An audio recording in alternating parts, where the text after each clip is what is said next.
Good afternoon, everyone, and welcome, welcome, welcome. You have found us here on Crime Time on A Mighty Blaze. It is Tuesday, it is 4 p.m. ET, and we are so pleased that you have found us here. I am your host, Hank Phillippi Ryan, the USA Today bestselling author of 14, going on 15 novels of suspense. My current book is over my shoulder. It's either, yes, this way.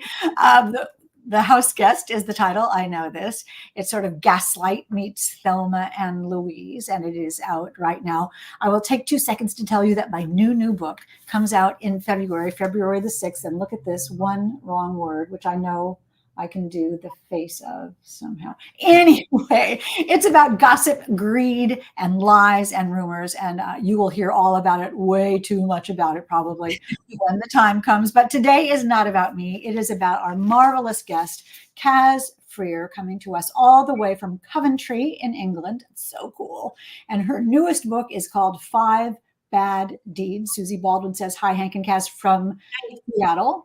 And here's Katie Crutchfield. Hey, from Texas. So nice to see you, Katie, and all of you who are here today. Let me switch over. When I look over here, I'm looking at the comments. I'm not looking away from you. I'm looking at the comments. Here's Pamela Fry-Priest and Shannon Hansen and Robin Stull and Renee Herskowitz.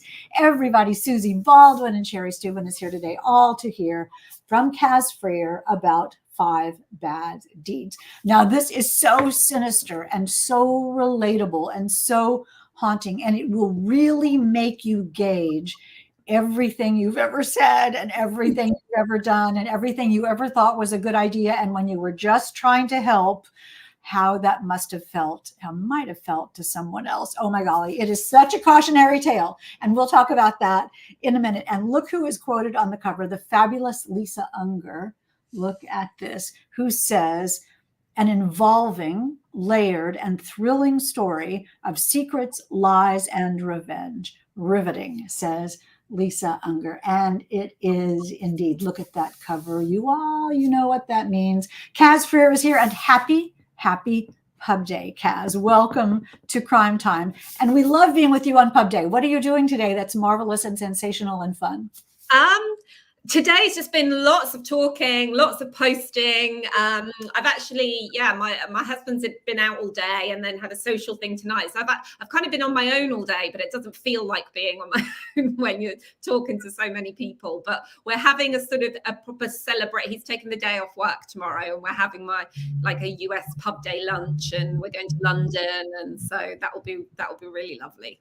Oh, that is London. Is London? Do you go by train or drive? How do you get there? It's about an hour on the train. It's not really that far. We nip down to London all the time. Oh, that's so glamorous and great. Is London at Christmas time? Is it beautiful? Yeah. It's really, I'm fingers crossed for the weather. It's been a horrible day today, but I don't think it's going to rain tomorrow. But it's London, so whatever the weather. Yeah, right. Yeah. I was just in England a couple of weeks ago, and it was raining like crazy, and no one cared. It was just like, yeah, sure, it's fine, it's beautiful. It's the full England experience. And how could it rain on 5 Bad Deeds? This is such a marvelous book. And will you see it in bookstores in London? Is that fun? Well, it's not out. The US actually have it first. It's not out in the UK until April. So yeah. How did that work? It was, so basically it's all very sort of technical and publishing, but I wrote 3 other novels, my Cat Kinsella novels. Then I was out of contract for those, and then decided that I was going to write the whole book and then go to the new publishers submission rounds again. But I've always worked with Harper since the beginning of my career, and my editor Emily Griffin is fantastic, and we were really, really keen to stay with her, so we pitched it to her. I think it was maybe a 2-page synopsis. And yeah, she picked it up from there. So it was kind of bought by the US before. Well, we are the lucky ones then, because I can tell that she found it irresistible, because it's very unusual to sell from a 2-page synopsis. You publishing people all know, you readers all know this inside scoop. And it means that someone really, really loved it. And it means that we in the US got to see it first. And so happiest of pub days to Caz Frear. Terry Griffin Pearson says, I can't believe I finally made it to one of the talks on A Mighty Blaze. woohoo. Yes, we are saying woohoo as well. And speaking of a Mighty Blaze, if you don't know what a Mighty Blaze is, if you haven't been here before, if you are a first timer, welcome, welcome, welcome. A Mighty Blaze was started at the beginning of the pandemic by the amazing powerhouse duo of Jenna Blum and Caroline Levitt to keep us talking about books and to keep us meeting new authors and to keep our reading and writing community together. And we are still going strong. It's more than 3 years now, bringing you marvelous authors like Caz Frear and her terrific book, 5 Bad Deeds, which you all, if you are a crime time denizen, you will know that we give away a copy. Well, I'm not giving it away. I'm keeping this one. But Caz and her publisher are giving away a copy of 5 Bad Deeds to one lucky commenter. So leave a question or a comment in the chat. Renee is asking about the title. Katie says, a new to me author and ordering ASAP. Very wise, Katie. And you may win it today. So we shall see when you spin the wheel of fun at the end of the show. So I know I'm talking. I'm just talking. I'm going to let Caz talk in about 30 seconds. But first, I want you to know her bio so you can get to know. I know she's like, okay, I came all the way from Coventry for this, and I haven't said a word. Let me tell you a little bit about Caz Frear. She has a degree in history and politics, her bio says, and when she's not agonizing over snappy dialogue or incisive prose, she can be found shouting at Arsenal football matches. Sounds like an interesting life. Her first Cat Kinsella mystery was Sweet Little Lies, which I know you've all read and heard about. Amazing novel. She grew up in Coventry, England, where she now lives. So we are talking, so welcome from Boston to Coventry, and we are talking about 5 Bad Deeds.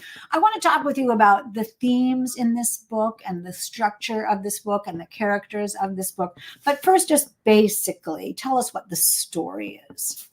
Sure. So it's basically about a woman called Ellen Walsh who believes that she's one of life's good people. Because it's just like the small things in life. She would be the first to offer you a lift. She would volunteer at a cake sale. She does sort of all those small things. And she has this perception of herself as one of life's good people. But then she gets a letter in the post. And it's simply just a quote saying, sooner or later, everybody sits down to a banquet of consequences. And that she's going to learn that lesson, basically. And because she has this perception of herself as just being one of life's good eggs, as we say in the UK, she really can't fathom who it could be from, because she just doesn't really feel like she's got any major skeletons in her closet. Now, that doesn't turn out to be necessarily true. But yeah, so then things start happening to her. Her life starts unraveling in sort of a smallish way to begin with. Just some worrying things start happening, and then everything completely falls apart. And really, she sort of has to revisit or face up to several things from her past that she might not have unintentionally meant to hurt somebody or upset somebody, but yeah, boy did she. Well, it's so sinister. You know, one of my favorite Agatha Christie novels begins with the sentence, I think I'm going to get this right, begins with the sentence, I have often recalled the morning when the first of the anonymous letters came. And I think that's such a sinister beginning to a novel. And it's so thematically connected to 5 Bad Deeds, because getting a letter in the mail is weird in the first place. And then to have it be this sinister, threatening letter, which she doesn't really understand. Where did the idea for that first domino falling come from? I mean, the actual idea for the book, the real sort of tiny seed that was planted, came from an experience that I actually had, and this never shows me in a great light, but I'll sort of give a bit of context. But it's just so I was at a restaurant and I had really, really bad service, not just poor service, but really rude service. And I never complain about anything. I'm one of those people that will, be sort of moaning. And then when someone comes over, I'll say, yeah, it's fine. It's all fine. So I didn't actually go out of my way to complain about this waitress. But as I was leaving, the manager said, was everything okay? And just on that day, I decided to say, no, actually, it wasn't. And we had this conversation. About an hour later, I just started to really worry. And I had this feeling of, what if she was just having a really bad day? What if our husband had just left her? What if her friend was really sick? What if she's just having a terrible time? And now I've complained about her. And what if she gets fired? And, what if she has children to feed, etc. And it just got me thinking about that whole thing about intention. It wasn't my intention to get her into trouble. I was just asked a question by the manager and I impulsively answered. And that could really have unraveled someone's life. I don't necessarily think I was wrong to do it, but I just think it really got me thinking about the small things that you do every day that could have a massive impact on somebody else's life. So that's sort of where the seed of the novel came. But then I wanted to make it a lot more claustrophobic and personal by having in this anonymous letter, the letter writer saying, I'm going to teach you a lesson right under your nose. So straight away, you sort of know that it is somebody fairly close to her. It doesn't necessarily have to be somebody under her roof, but it's somebody that sort of knows her and knows who she is. And can get to her, has access to her somehow. Yeah. I mean, let me just rewind a little bit to that story about the waitstaff person, because I think that's sort of the scourge and the good news of the writer brain. First of all, that you're incredibly empathetic, because a normal, regular, not writer person might not have ever thought that.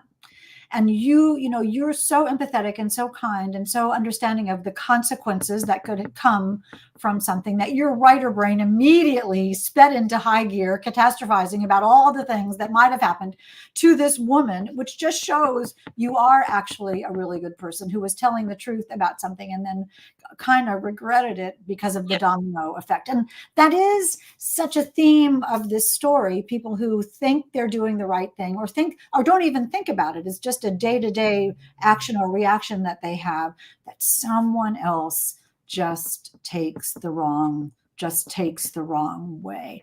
The idea, going to what you were saying then about the closed setting, that it's so this note about the banquet of consequences, which I recognized when I read it, and talk a little bit about what that really means. Sooner or later, we all sit down to a banquet of consequences.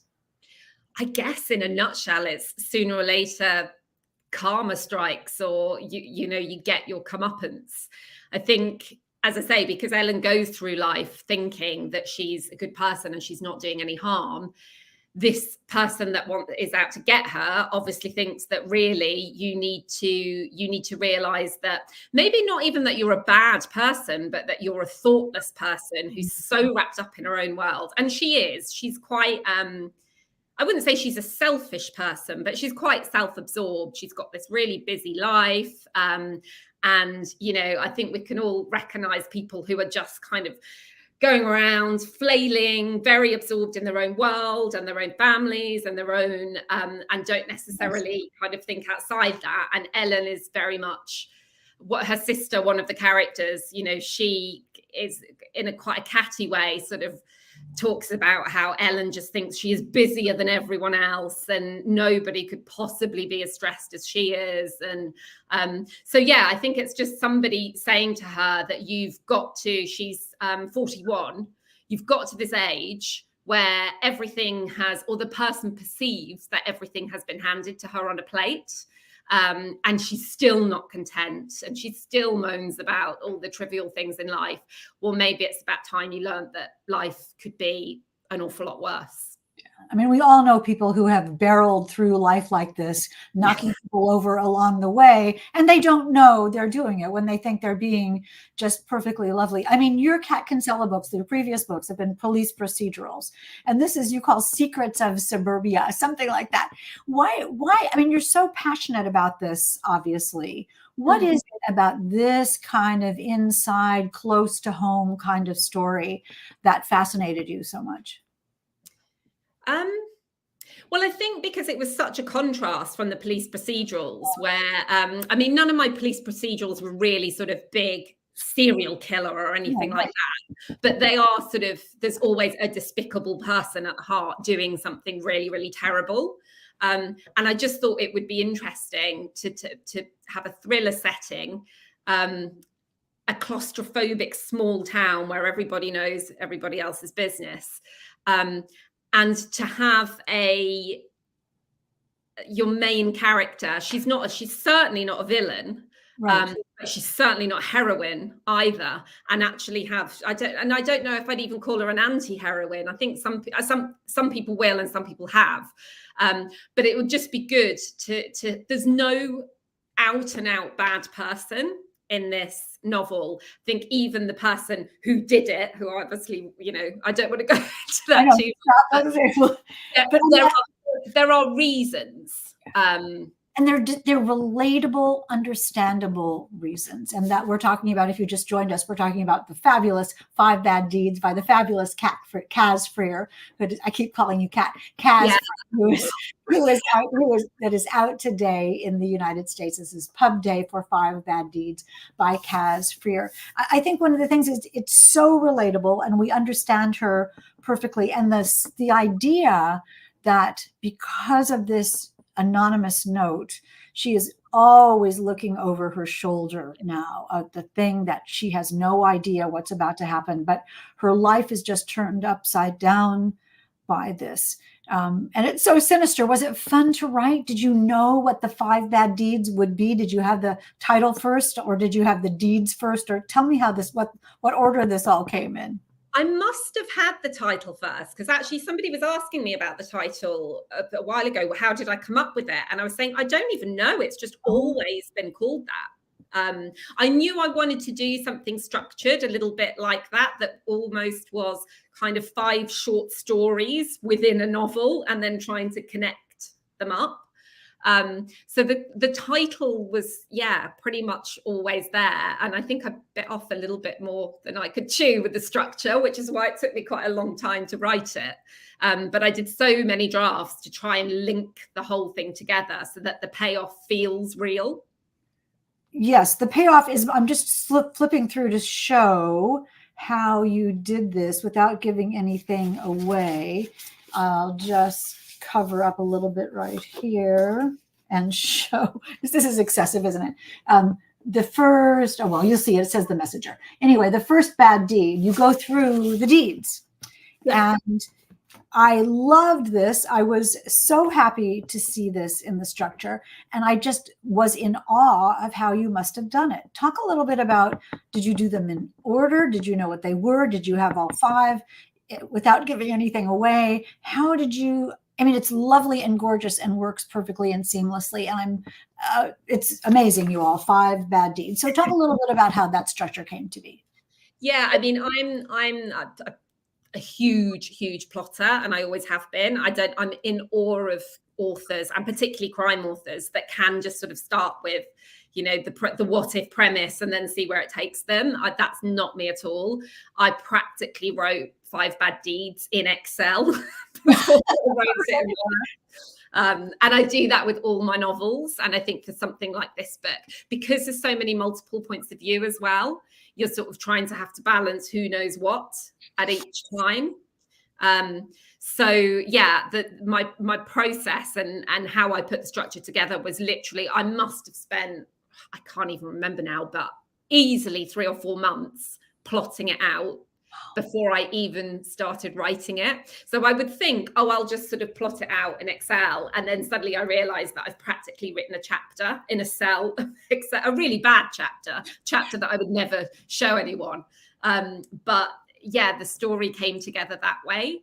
And in terms of sort of how I chose the deeds, they sort of build in terms of seriousness, I suppose. So the first deed with does she tell a friend about the affair? It's hopefully it's relatable, and it's certainly serious in the impact that it has on people's lives. But it was kind of fun to write. Mm-hmm. Because readers, all of us readers, including me, would ask ourselves, what would I do? What would I have done in that particular situation? Which again makes it the whole thing so relatable, because throughout the book, the reader, and by the reader I mean me, is saying, well, I think I would have done the same thing. Is that really bad? She was only trying to help throughout. And those kinds of questions that we ask ourselves that we say to our friends, should I do this? Should I not do this? It's such a thing that we just normally do. And Katie was talking about the short stories. I love short stories plus 5 in a book, but it's really the key of this is that the stories go together. They're sort of episodes in a person's life. And I'm surprised and thrilled to hear about your structure, because in the book, it doesn't come out as complicated. And that's what I think is such a tour de force about this, that underneath this book is a tremendous amount of work. But what came through is just this page turner of a story. That's the nicest thing I've heard, because I did sort of say that. I remember when I was sending it to my agent after spending a long time writing it, and almost getting nervous because it had taken me so long and I'd done so many drafts, thinking, oh God, I hope you don't read it and think, what on earth took you so long? And she came back and she said, well, I didn't think that, but I did think it just reads very, it seems like it should have been easy to write. Yes. Which, yeah, she meant in a nice way. No, that's the best compliment you could ever get. It seems like it should have been easy to write because it's so effortless and so seamless. And one of the things that makes it so effortless and so seamless feeling when we know it's not is your dialogue is just rocket fast, lightning, witty, smart, realistic. Take us to where paint a picture of yourself writing dialogue. Are you just like typing as fast as you possibly can and laughing and thinking how clever you are? Or how do you inhabit those people so gorgeously? I think and I will say this because I know the things that aren't my strengths, but I think I've always had quite a good ear for how people speak. And I don't really, and that's from a child. Both my parents are Irish, and they have kind of a very lyrical way of speaking. I grew up in the UK. I've got lots of American cousins. I don't know. I just think I've always kind of had an ear for how people talk, and so that it doesn't necessarily feel stilted.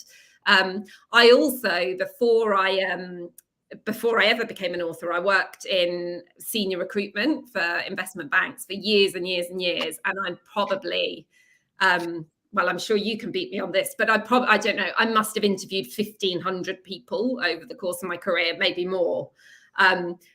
And just that in itself, just meeting so many people and spending an hour with them talking about, I mean, obviously I would be talking to them about roles that I was recruiting for, but you're talking to them about, their hopes for the future, where they want to be, their sort of family setup. And I met a lot of people, and I think you can draw from, yeah.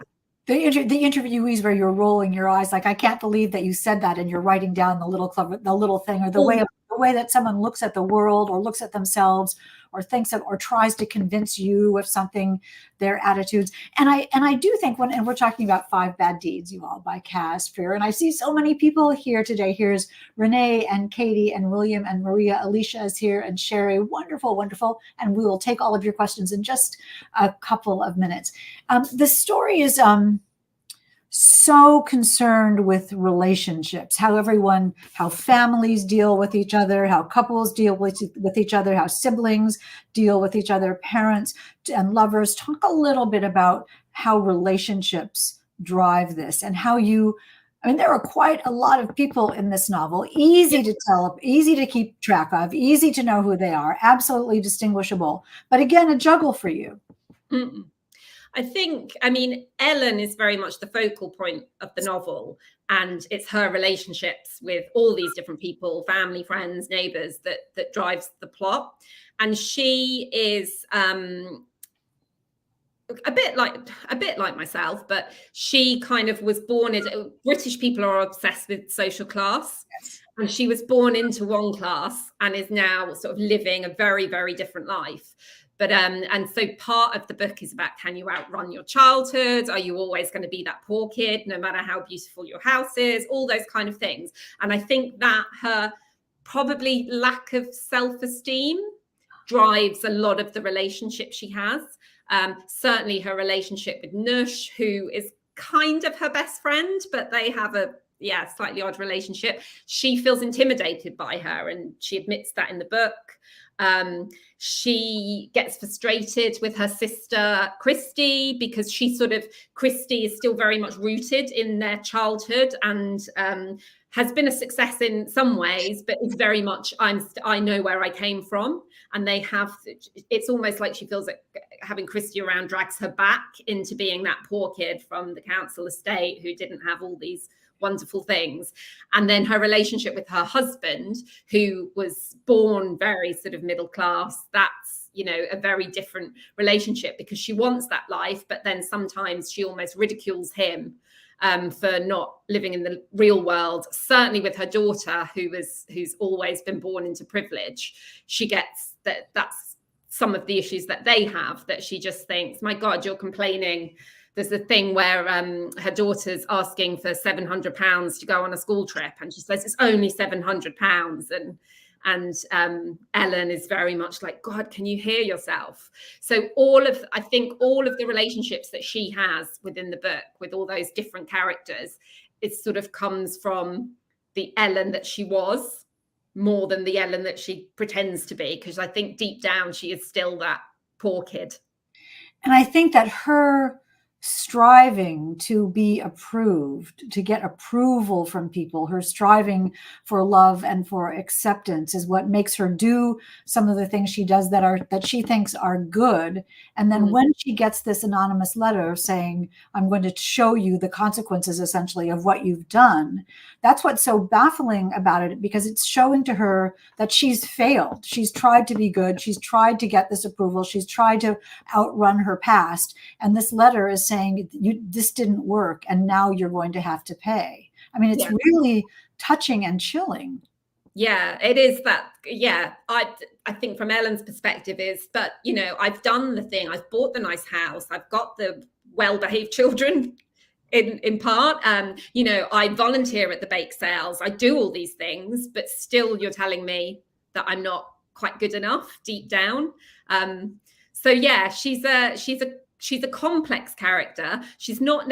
It's funny, when I actually first started writing the book, and right at the beginning, I did actually mean her to be a genuinely lovely person who everybody adored. So therefore, when the letter arrived, there would be this kind of, but who could possibly have anything against this lovely woman? And then I got about 3 chapters into it and realized I'm not very good at lovely, lovely characters. I prefer writing particularly women. I prefer sort of raw, flawed women, and it's a lot more fun to write. Yes, and I wonder about that, because I can sort of, and I'm making this up, so just tell me if I'm totally wrong about this, but I can envision you writing the lovely, wonderful Ellen, and that she started saying things that weren't lovely and wonderful, or sort of behaving in ways that weren't lovely and wonderful, and you're like, wait, no, you're nice, you're nice, you're good. And then she kept doing it. Do your characters, I mean, that's a good sign, isn't it, when they do something that you didn't plan? Yeah, and that's interesting, because I've said I plan my books to the nth degree, but you know yourself, you can only plan so much. The character will take over to a degree. So, the introduction, and it's not giving anything away, but just the introduction of Zane, the teenage boy, just puts a whole different spin. Yeah, I gasped, I have to say, at that. That was really a surprise. Ooh, a surprise. One of many in 5 Bad Kids by Caz Frear. This has already been optioned for television. Yeah. Is that right? Yeah. Television? How did you find out about that? And what are the plans? Is it just in earliest of stages? And yeah. There's a screenwriter attached, a really exciting screenwriter, and they're sort of we're kind of on the cusp of being ready to go out and present it to the world. But yeah, it's one of those things where I'm kind of hugely excited, but trying to stay quite detached from it. Only a writer could balance that. I don't care at all, and I care passionately, and it's all at the same time. Exactly. I know the feeling of that. But can you, I mean, this book is so cinematic, just on the face of it. I can picture the settings, I can picture the people, I can picture everything that happened. Is that top of mind for you, this sort of cinematic presentation as you're writing the book? You're really taking us there. Do you know, I think so, because I hope that that was a feature of my previous novels. But and this probably shows me for being really mercenary. But I had quite an interesting thing in that I actually met the producer who optioned the book when I was about a third of the way through, just a kind of chance thing. And I'd been talking about it a little bit, and they were saying, "Come on, then pitch it to me properly." And I did, and she immediately sort of said, "That sounds perfect for TV." In the sort of, I don't know, kind of like the Big Little Lies kind of field. And we had a little bit of a chat, and that did make me, I didn't go away and say, I now need to make this so it will land on TV. But there was, because you just never know, but there were certain things. So the story with her sister Christy, when we go back into that deed, previously that would have taken, when I first had the idea for it, it was going to be 20 years in the past. But then I was thinking that's quite hard with TV shows to set things. So there were just tiny things that made me tweak it. And it didn't really matter ultimately.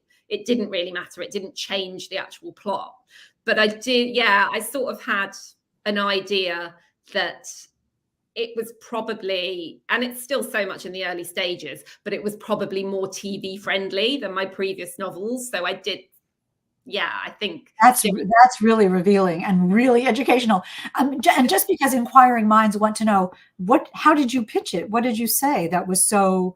I think I've just pitched it really badly. You know, when you're sort of part way into a book and you're almost like, I don't really know what it's about, to be honest. Yes. But she recognized something in it. I think it was just, when I talked about the deeds and the cast of characters, it was just, for TV, you need a lot of plot. You need a lot of stuff going on.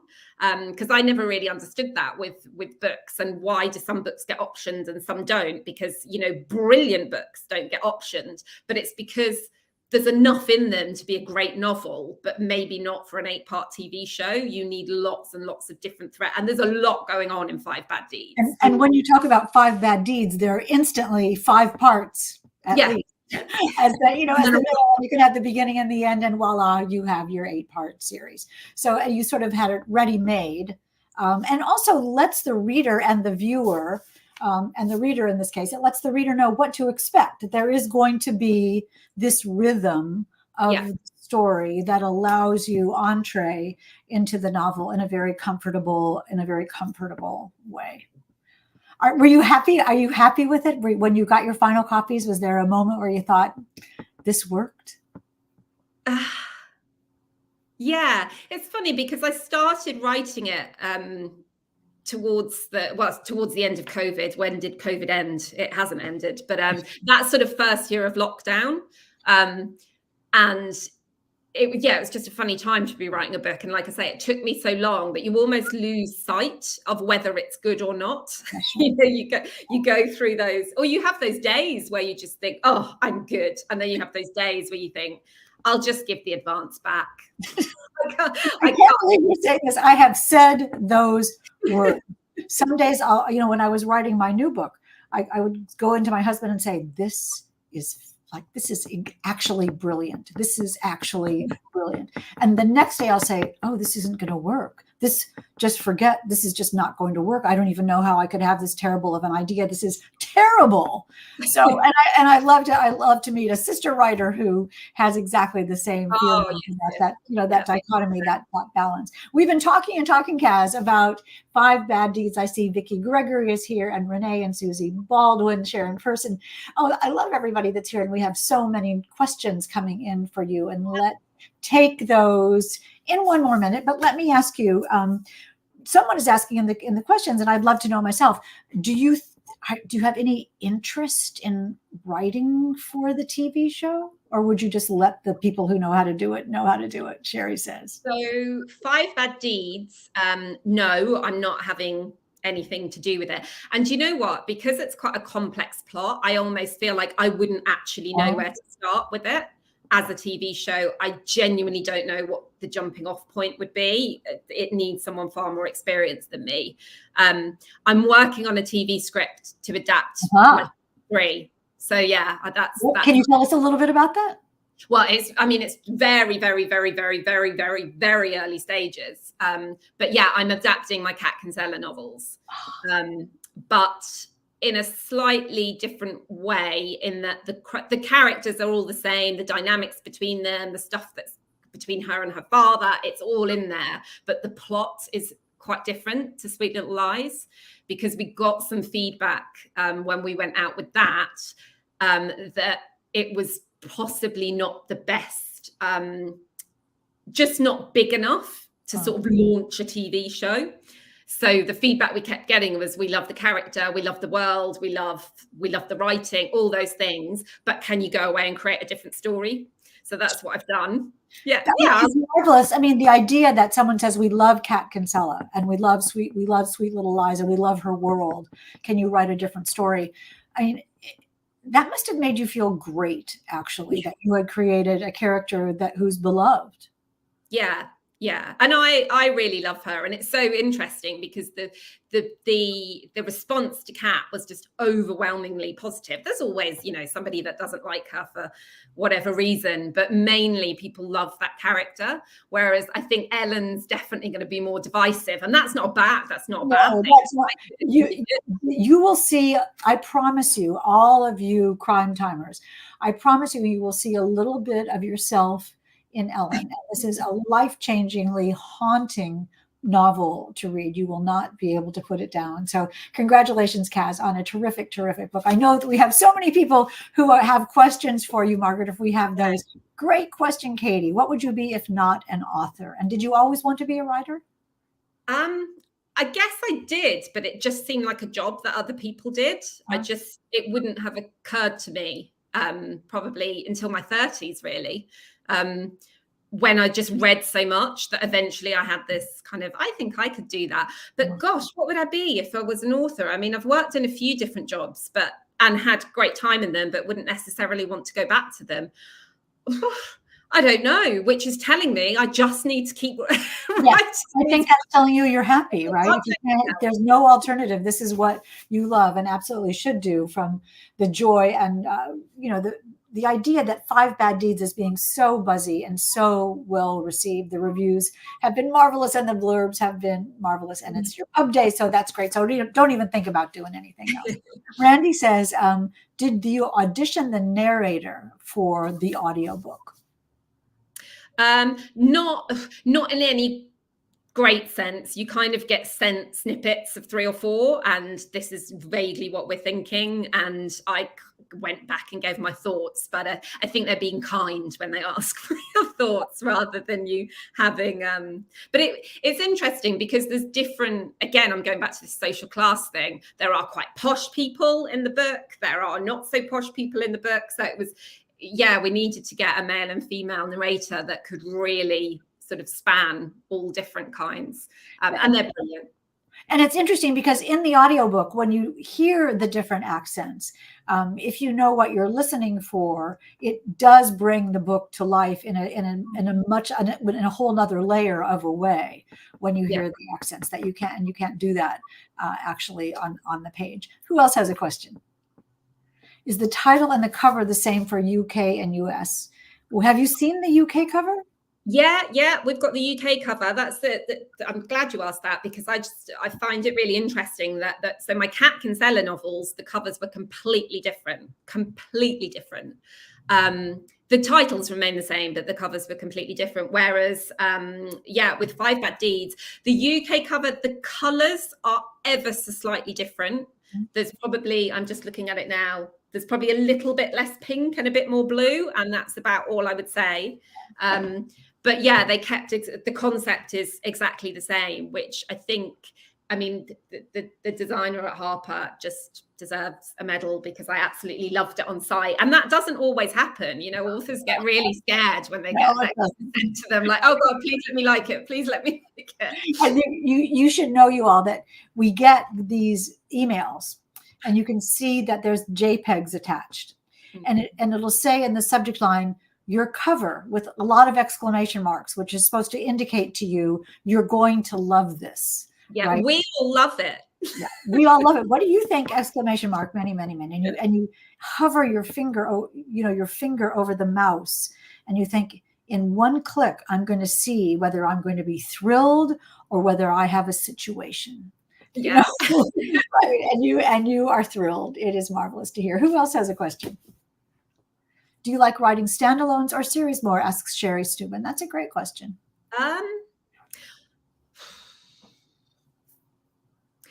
I'd find it hard to say one over the other. I think it's interesting that a lot, there are great series authors that go on for 10, 12, 15, however many books, whereas I never saw myself writing that character forever. Kat Kinsella forever, and particularly because she does grow throughout the novels, but there would come a time where she would sort of have to get over the relationship with her. I couldn't keep dragging up the same sort of daddy issues in every. So I never really saw it as a very long term, which is why it's great that I'm working on the TV script, because it's like I get to inhabit her again, but it's not, just kind of churning out the next book. I did. It's nice to go back to the characters that I really, really love, and the dialogue, particularly in the series, almost writes itself because I know them inside out. Whereas, for a series, you don't just want to kind of create the same character over and over. But I'm writing another standalone now, so I don't know. In a standalone, like Five Bad Deeds, in a standalone, anything can happen. Anyone can be good and anyone could be bad. And that's a lot of power. Yeah. And you can take it, I think, with a procedural, we're always looking for new, fresh voices that sort of bend the genre a bit. But with the procedural, there are certain beats that I guess that readers expect to happen. Where I couldn't just kill Kat Kinsella halfway or have her do something terrible. She's a bit sort of morally flawed, definitely. And also readers know she's coming back for book 2, so she's not going to die or be bad. Yeah. But in a standalone, anybody can be bad. Yeah. Don't get too attached. Exactly. Don't get too attached. Well put. Who else has a question? How do you describe differently the terror in your characters from the general terror of the world? So I guess it's a question really about escapism. Books like this, a thriller, a psychological thriller, sort of lets the reader solve someone else's problems. Yeah. And, be involved in someone else's world rather than their own. Talk a little bit about how you deal with that.